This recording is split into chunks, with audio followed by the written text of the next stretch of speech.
Bizim ulu babamız bir neçə qardaşı olub. Ondan bir dənə mənim babam qayıdıb. Hakimiyyət anlamında Ermənistan dediğimiz bu Qarbi Azərbaycanda herhangi bir faaliyetlerine rastlanmamaktadır. Bizde ilk silahlı mücadelenin başladığı dönem yine Bakü Cemiyeti Hayriyesidir. Uşağın biri balacaymış, elə at döşü gətirəndə atın qabağında ölübdür. O biriləri də 3 dənəsində gətiriblər, eləcə diri-diri gözün qabağında bastırıblar. Erməniləri kışkırtan, organize eden, Batı ile bağlantısını sağlayan Avrupalı devletlerle bağlantısını sağlayan Ermeni kilisesidir.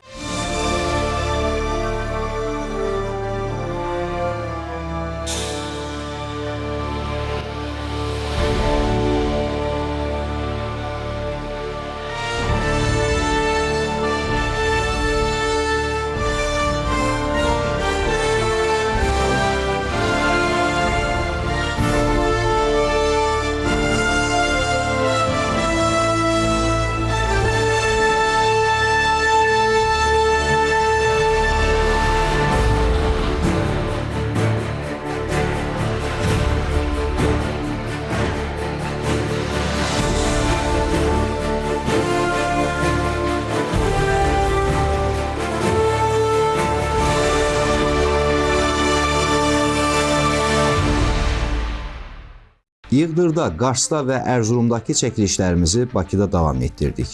Türkiyədəki alimlərin söylədiyi fikirlərdən yola çıxaraq yenidən şahid ifadələrinə müraciət etdik.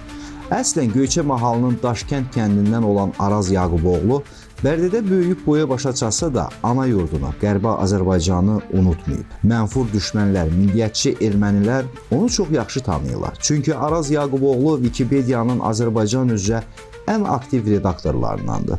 Onu Wikipediyaya yönləndirən də elə Qərbi Azərbaycan məsələsi olub. Uzun illərdir ki, Qərbi Azərbaycanın şəhər və rayonları, kəndləri, abidələri haqqında samballı məqalələr hazırlayır. Bu dəfə isə qarşımıza fərqli layihə ilə çıxdı. O, mənsub olduğu Daşkənd kəndindən olan insanların şəcərələrini araşdırıb və kitab şəklində çap etdirib. Mənim bu kitabım yenicə nəşr olunubdur. Bir aydır elə mətbəədən götürmüşəm. Demək, mən artıq 2005-ci ildən ümumiyyətcə öncə başladım öz nəslimizin şəcərəsini toplamağa. Sonra öz nəslimizi bitirəndən sonra insan axı özünə bir iş axtarır, nəyinəsə məşğul olmaq istəyir. Başladım bütün kəndimizi, Daşkənd kəndini, bütün yaşayan insanların nəsil şəcərələrini toplamağa. Hal-hazırda 59 nəslin şəcərəsini mən toplamışam, məndə var və bunlarda zaman gəldikcə müxtəlif kitablarda nəşr etdirirəm. Deyək ki, 2023-cü ildə bizim Bərdə rayonunda olan Yenidaşkənd kəndinin 70 illik yubileyi keçirildi.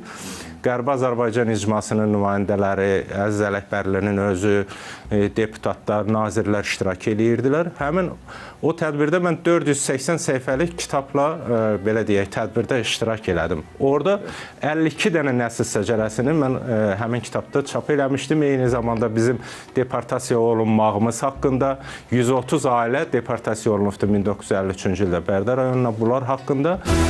Bu insanlar nigarandılar. Sanki unudulmaqdan, Qərbi Azərbaycanlı kimi tanınmamaqdan qorxurlar.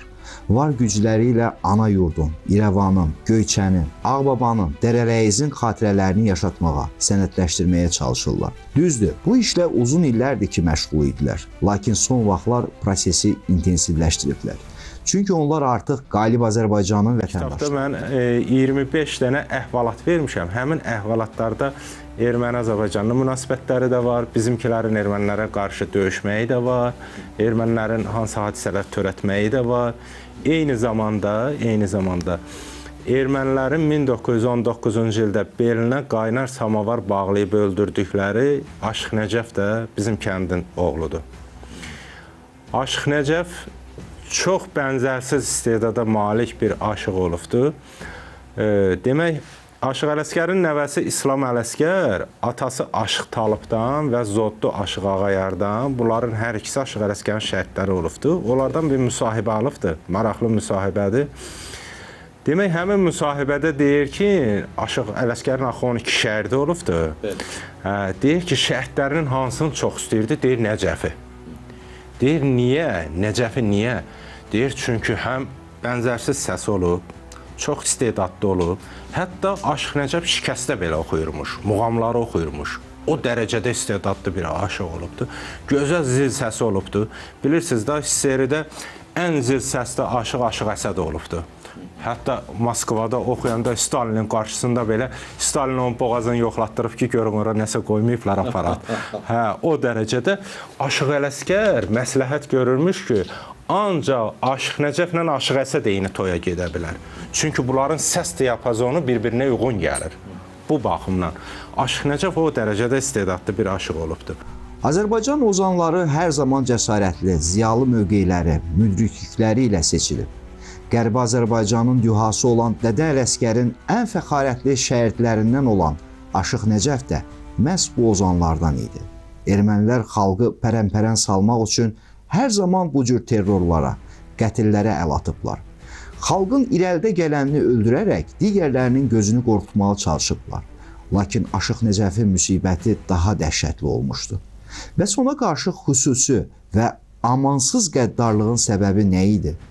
Erməni qoşunlarına başçılıq eləyən ki var idi, bu Selikov adlı bir polkovnik olubdu. Həmin Selikovu Zot kəndində bizim Azərbaycanlılar, yəni sözü bir yerə qoyurlar. Çünki bunlar o qədər azğınlaşıblarmış ki. Üzr istəyirəm, Selikov vergi müfəttişi olubdu, deyilmi? Bəli, adjutant deyirlərmiş. Sənədlərdə adjutant yazılır. Demək, bu gəlirmiş kəndlərdən vergi yığırmış. Vergini də o dərəcədə yüksək qoyurmuş ki, insanlar heç onu verə bilmirmiş. Ən imkanlı adam belə verə bilmirmiş. Hətta bayaqları mən danışdığım Məşədi Qasımın gəlib 120 baş xırda buynuzlu, 24 baş iri buynuzlu, malını aparıblar, heyvanını aparıblar, 50 araba otunu aparıblar, neçə min manat dəyərində ev əşyalarını aparıblar. Yəni, bax, belə gəlib insanları talan edib gedirlərmiş. Bu gəlir Zot kəndinə çatanda, növbəti elə bir Zot kəndi imiş. Burada da Səməd ağa, ondan sonra Qaraymanlı Məşədi isə, Daşkətdən də Hacı Rəhim gedibmiş. Bunlar sözü bir yerə qoyurlar ki, bunu aradan götürmək lazımdır. Bu belə getməz axı. Həmin Selikovu Zot kəndində öldürürlər. Başını da Hacı Rəhim kəsir. Hacı Rəhim də Daşkətdə olubdu. Hacı Rəhim bunu öldürəndən sonra Zot kəndində ermənilər daha da yəni belə talatümə gəlirlər ki, bizim da başçımızı öldürdülər. Ona görə bunlar hərrir, fırrir, ermənilərin həmişə bir bicdiyi olur da. Bir bicdi eləyirlər ki, onda da Göyçə köçübmüş bayaq danışdıq ki, Kəlbəcərə. Kəlbəcərdə insanlar yerləşmişdilər. O ermənilər xəbər göndərirlər ki, Səməd ağa, siz başçılarınızı götürün gəlin, bizdən də bir 5-6 ağsaqqal danışağın, bu xalqları barışdırağın. Bunu da gedirlər, Aşıq Ələsgərlə məsləhət edirlər. Aşıq Ələsgər deyir, bala, bu hiylədir, getməyin. Nə qədər deyir, bunlar deyir ki, yox, bu xalqı barışdıraq, qaydaq öz kəndimizə, nə qədər orada-burada yaşayacağıq. Göyçə bilirsiniz də, təxminən 3 il qaçqınlıq yaşayıbdır. Onda Aşıq Nəcəf olubdur. Zoddan Səməd ağa olubdu, Zodlu Səməd ağa. Ondan sonra Şişqaydan Kör Tanrıverdi deyirlərmiş, o da vəzifəli olubdu, Kör Tanrıverdi olub. Bir neçə adamlar olub, 11-ə yaxın adam olubdu. Bunlar gedirlər, basar keçərək ki, erməni ilə barışığa. Gedir, orada məlum olur ki, bu hiylədir. Aşıq Ələsgərəm mərdi mərdanə, 12 şəhərdim işlər hər yanə. Həmin 12 şəhirdin gözü. Səsi və ifası ilə qısa ömründə şöhrət qazanmış Aşıq Nəcəfin müsibəti təkcə özünün qətlə yetirilməsi ilə bitmir. Səməd ağanı da orada öldürürlər. Aşıq Nəcəfi də 2 gün ac-susuz orada oxudandan sonra, qulaq asandan sonra belinə odlu samavar bağlayıb acınacaqlı şəkildə öldürürlər. Özü də övladlarını da orada şeir deyirmiş. Aşıq Nəcəf elə bil ki, oxuduqca şeir deyirmiş, övladlarını səsləyirmiş, Daşkəndin igidlərini səsləyirmiş, Məşədi Qasımı səsləyirmiş, belə də onlara rəğmən şeirlər deyirmiş. Onda erməni polkovniki deyir ki, Balyanik deyir ki, gedin bunun uşaqlarını da gətirin. Uşaqları da şeydəymiş, Şişqayadaymış. Gedirlər, uşaqlarını da gətirirlər, uşağın biri balacaymış, elə at döşü gətirəndə atın qabağında ölübdür. O biriləri də 3 dənəsində gətiriblər, eləcə diri-diri gözün qabağında bastırıblar. Yəni, belə bir acınacaqlı şəkildə öldürüblər. Aşıq Nəcəf bizim həm Göyçənin, həm də xalqımızın ilk şəhididir deyə bilərik. Çünki belə deyək də, onun başına gətirilən oyun bu gün nəinki Azərbaycan, İran, bütün türk xalqları hamısı bilir onun başına gətirilən oyun və təvəzzökarlıqdan uzaq olsa da deyim ki, üzümüzə gələn 2027-ci ildə Aşıq Nəcəfin 160 illik yubileyi olur, anadan olmasının. Onunla bağlı bir kitab üzərində işləyirəm. İnşallah ki, onu da xalqımıza təqdim edəcəyik. Biz istəyərik ki, məmnuniyyətlə bizimlə bölüşəsiniz, biz də işıqlandıraq o kitabı, xalqımız, insanlar bizim vasitəmizlə də yayılsın, onlar da öyrənsinlər. Bunlar köçüblər, çıxıblar, Kəlbəcərə gəliblər. Kəlbəcərdə bu dayanmayıbdır. Ailəsini də götürübdür, gəlib Qarabağa ki, Qarabağda, Laçında, o Zəngəzurun belə deyək də, Qarabağa yaxın hissələrində Sultan bəy ermənilərə qarşı döyüşür. Mən gedim ona kömək edeyim.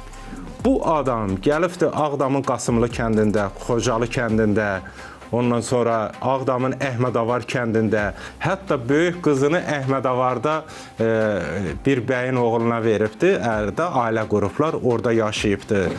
Yəni, gəlib Qarabağda bu insan döyüşübdür Sultan bəylə bərabər ermənilərə qarşı. 19-cu ildə, eləmi? Bəli, 19-cu ildə Göyçə çıxandan sonra.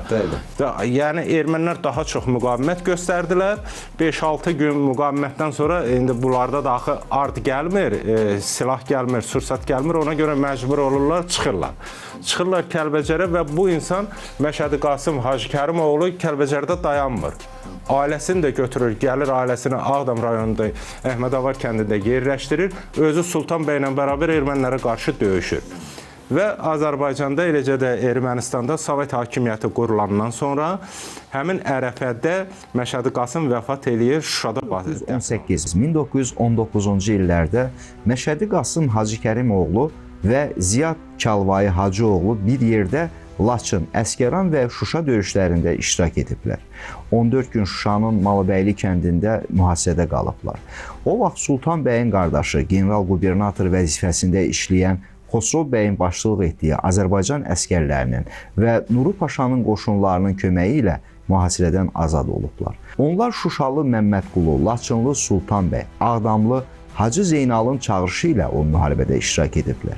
Çünki o zaman Göyçə ermənilər tərəfindən dağıdılmışdı. Türk qoşunları Türkiyəyə qayıdan zaman Məşədi Qasım Hacı Kərimoğlunu Türk paşası Atatürkün razılığı ilə ən yüksək hərbi rütbə vermək şərti ilə dövlət hesabına təmin olunmaqla Türkiyəyə dəvət etmişdilər.